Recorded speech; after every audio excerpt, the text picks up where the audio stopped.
Well, I have been asked on several occasions to try to explain what motivated me to help build the Hole in the Wall Gang Camp, which is a camp for children with life-threatening diseases.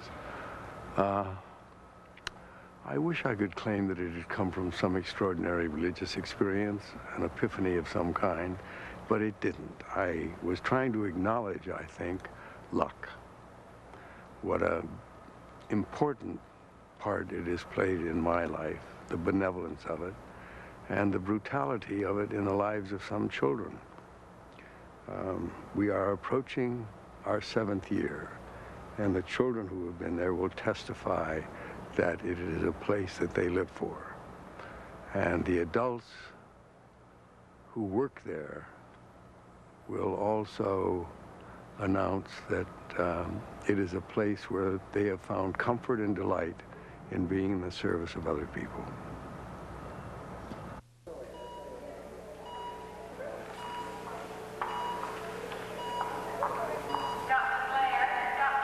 This is home to a young cancer patient. Most of the thousands of children annually diagnosed with cancer or serious blood disease face days, weeks, even months in hospitals like this all across America. Their days consist of endless rounds of therapy with chemicals, radiation, and sometimes surgery. This is Ashford, Connecticut, home of the Hole in the Wall Gang Camp. It's a place that gives young cancer and blood disease patients a chance to be themselves, to act as they would without their disease.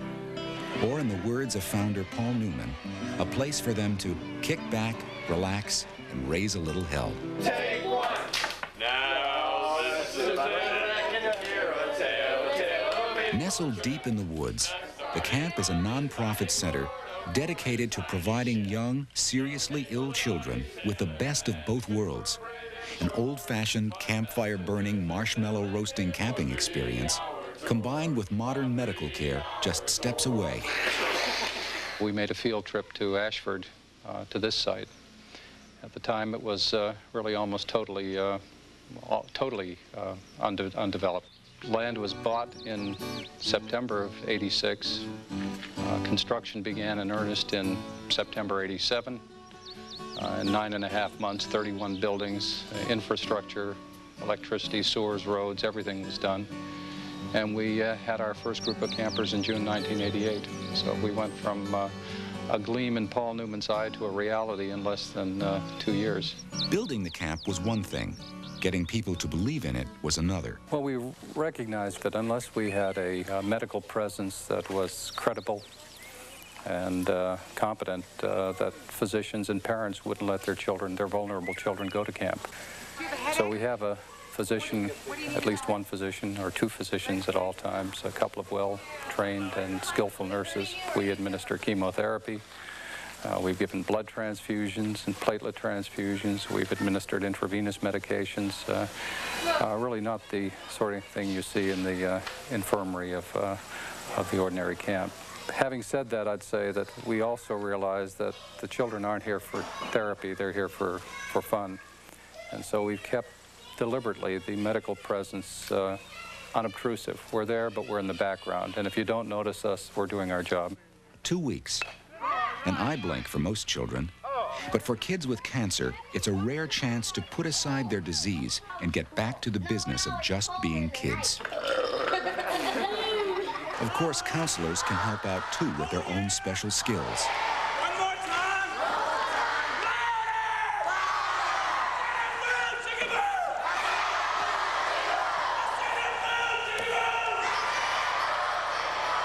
You can be like really scared sometimes. I get taken out of school and I'll have to be in the house for a certain amount of months. You get really wired, like you can count the dots on your kitchen wall because you've been in there so long. And everybody in the house is sensitive about this, but they don't know what you're going through because they don't have this, you see. But when you get here, you can talk to these people and understand what they're feeling and really get to the point. I don't know if I answered your question. In this special environment, no one is ever sick. No one ever looks funny. Everyone is simply together in a rowdy, extended family that seems to be growing all the time. When you're sitting in that hospital bed and you're thinking to yourself, what am I fighting for? Why don't I just lay here and just shrivel up and go ahead and die? But once you get better and they wheel you out of the hospital and you wake up and you're like, this is what I'm living for. All of this is what I'm alive for. And I really would like to personally thank Paul Newman because I've waited like 15 years to be able to go into a pool of water and to come out without being sick. And last year was the first time that I was able to go into a pool for hours and come out without being sick. And I would really like to thank him for that. However, campers aren't the only ones affected by the hole-in-the-wall gang camp. I thought it was wonderful. It was just an incredible place, and we were just very happy that she had the opportunity to be there. And we felt obviously she got sick, and we felt really comfortable that she was there, and we knew that it would be handled. So it was the only camp that we felt we would feel safe letting her go to. And also we have 2 other children at home, a son and a daughter that's 10 and 7, and it allowed us to spend some time with them that they often get set aside and don't get the appropriate time with us. In future sessions, the camp is planning programs to teach parents and siblings of cancer patients ways to cope with the illness and its impact on the family.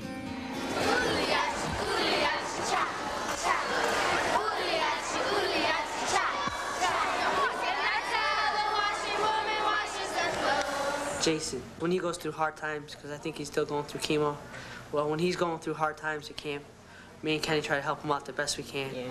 And if we make him feel better, it's awesome.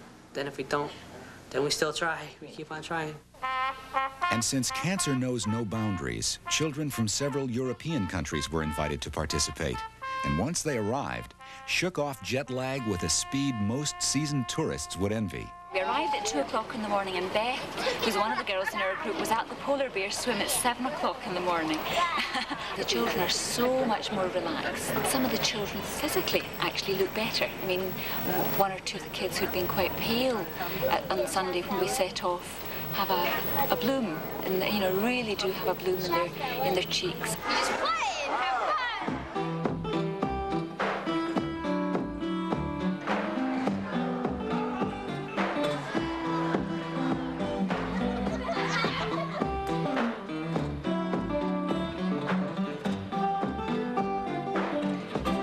As you can imagine, it all makes for a very popular place. In fact, the only modern facility the hole-in-the-wall gang camp lacks is a billing department. We've insisted from the start, again on the mandate of our founder, that no children will be charged for their attendance at this camp. We've kept that, and I hope and expect that we'll continue in the future.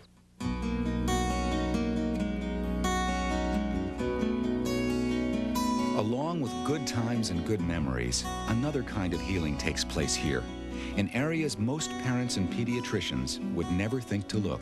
The little girls in the tent that I was with, they were 10-year-old girls, and they thought I was asleep, and they proceeded to talk about how they were diagnosed, what their parents thought, and how much pain they experienced and how they tried to hide that pain from their parents. I thought about, what if my mom dies?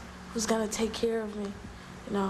And I would stumble into my mom's hospital bills, and they would be really big, and I would sit and cry and say, look how much my mom has to pay to take care of me. This kid has done everything from horseback riding to swimming to watching crafts, and it's an amazing lesson in fortitude. 8 years ago, I was said that I was only supposed to have 6 weeks to live, and that was 8 years ago, and ever since then I've been fighting for everything. So it's like, to survive you have to fight no matter if it hurts or whatever. I can express to my friends with cancer about what problems I had and then why I felt bad. But my other friends, they wouldn't understand.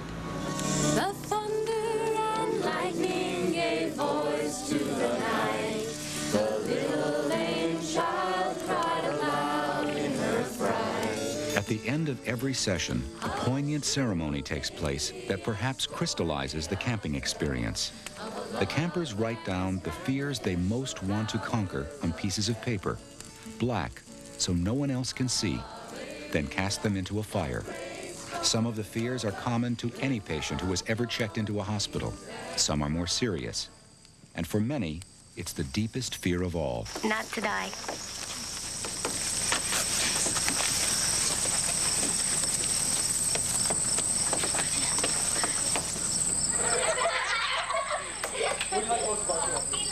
Now this is it.